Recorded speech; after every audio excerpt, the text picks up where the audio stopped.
Hello guys, welcome back again. आज हम यहाँ पे डिस्कस करने वाले हैं आपसे बहुत छोटी सी टर्म बीओडी। कौन सी टर्म? बीओडी। आप एग्जाम में कंफ्यूज होते हैं। बीओडी यानी कि आप समझते होंगे बायोलॉजिकल ऑक्सीजन डिमांड, जबकि ये होती है बायोकेमिकल ऑक्सीजन डिमांड। इसी के बारे में आज हम देखेंगे कि क्या होती है, इसका जल के मापन में क्या योगदान होता है, क्योंकि बीओडी के जो प्रैक्टिकल्स हैं आपके अपर क्लासेस में भी होते हैं और इसके 12th में भी यहाँ से क्वेश्चन पूछे जाते हैं आपके कॉम्पिटिटिव एग्जाम्स में। यहाँ पे जो आपको डायग्राम दिख रहा है इसका एक आपको आइडिया हो जाएगा इससे। जब भी मैं आपको कहता हूँ बायोकेमिकल ऑक्सीजन डिमांड, तो इसका मीनिंग होता है, जैसे मान लीजिए मेरे पास में ये एक क्या है, मेरे पास में पात्र है मान लीजिए, और इसमें मैंने क्या भरा हुआ है, एक गंदा पानी भरा हुआ है मान लीजिए। ठीक है? इसमें आपके सूक्ष्म जीव भी भरे हुए हैं इस पानी में। तो यहाँ पे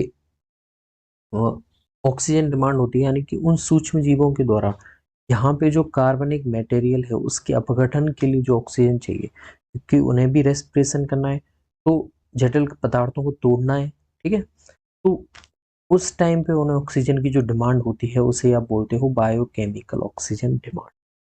वो बहुत सिंपल सा है, यानी कि किसी पदार्थ, सॉरी, किसी जल में, किसी जलीय स्रोत में सूक्ष्म जीवों के द्वारा अपशिष्ट को या फिर केमिकल जटिल पदार्थ, जटिल कार्बनिक पदार्थों को तोड़ने के दौरान श्वसन हेतु ऑक्सीजन की जो मात्रा उन्हें चाहिए होती है, ऑक्सीजन की जो मांग चाहिए होती है, उसे आप बोलते हो जैव रासायनिक ऑक्सीजन मांग।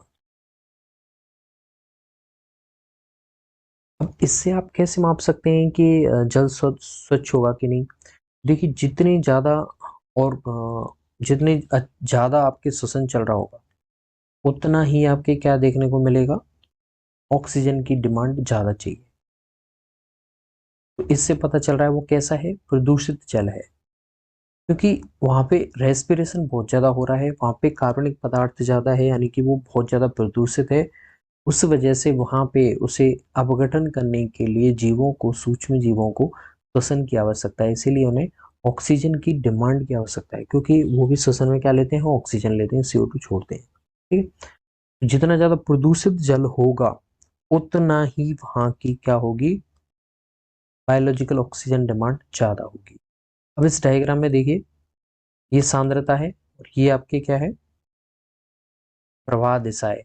जो मल विसर्जित हो रहा है, वाहित मल होता है जैसे सीवेज का, मान लीजिए। तो यहाँ पे देखिए, यहाँ पे एक ग्राफ बढ़ता हुआ दिखाई दे रहा है, ये है आपकी गोलीय ऑक्सीजन का। एक ग्राफ है बायोलॉजिकल ऑक्सीजन डिमांड का। तो शुरुआत में तो मछलियां मर रही थी, ठीक है, स्वच्छ के जल जीव नष्ट हो रहे थे, बाद में धीरे धीरे प्रकट हो गए हैं, क्योंकि यहाँ पर ऑक्सीजन की मात्रा बढ़ गई है, बायोलॉजिकल ऑक्सीजन डिमांड कम हो गया है। कम होते ही ये कैसा जल हो जाएगा, यहाँ यहाँ पे आके शुद्ध जल था, हो गया है। पहले कैसा था, प्रदूषित जल था। प्रदूषित जल था तो यहाँ पे देखिए ऑक्सीजन की डिमांड है वो कम थी इसकी तुलना में, और बायोलॉजिकल ऑक्सीजन डिमांड ज्यादा थी इस समय। तो ये दोनों कैसे होते हैं, एक दूसरे के जस्ट अपोजिट होते हैं।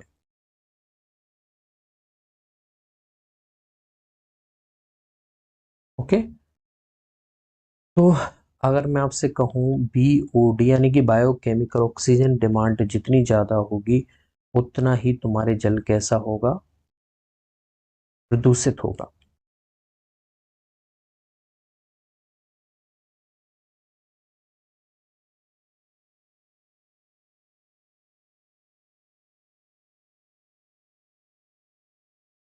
तो गाइज यहाँ पे मैंने यही बताने की ट्राई की है कि आपके BOD का मान बढ़ेगा तो आपके जल कैसा हो जाएगा, दूषित हो जाएगा।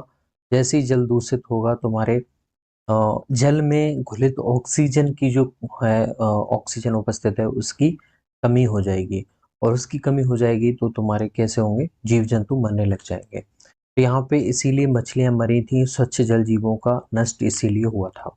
यहाँ पे देखिए BOD घटता, घट रहा है धीरे धीरे, इस वजह से घुली हुई ऑक्सीजन बढ़ रही है, यानी कि बीओडी और ऑक्सीजन की जो मात्रा है आपस में एक दूसरे के व्युत्क्रमानुपाती है। बीओडी जैसे घटेगी तो ऑक्सीजन की डिमांड कम हो गई है, क्योंकि वहां पे कार्बनिक पदार्थ कम है, तो उसको अपघटन के लिए, सूक्ष्म जीवों को श्वसन के लिए ऑक्सीजन की जरूरत नहीं पड़ रही है। इस वजह से जल कैसा होता जा रहा है, अब कम प्रदूषित हो रहा है या फिर स्वच्छ होता जा रहा है। जल स्वच्छ होगा तो obvious सी बात है ऑक्सीजन की मात्रा उसमें बढ़ने लग जाएगी और आपके स्वच्छ जल जीवों का पुनः प्रकटीकरण यहाँ पे हो जाता है। तो आपको दिखने में बहुत इजी सा लगता है। आप बीओडी को कई बार एग्जाम में करके आ जाते हैं कि बायोलॉजिकल ऑक्सीजन डिमांड है, तो लेकिन वहाँ पे आपको दो ऑप्शन दे रखे होंगे नीट टाइप के एग्जाम्पल की बीओडी की मीनिंग क्या होता है।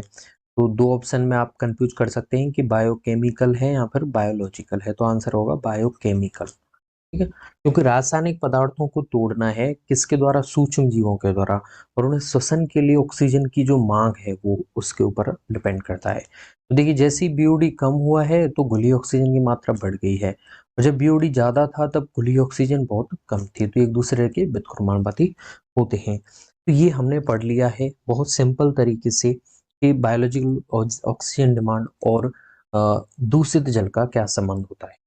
थैंक्स, मिलते हैं नई वीडियो में नए किसी टॉपिक के साथ।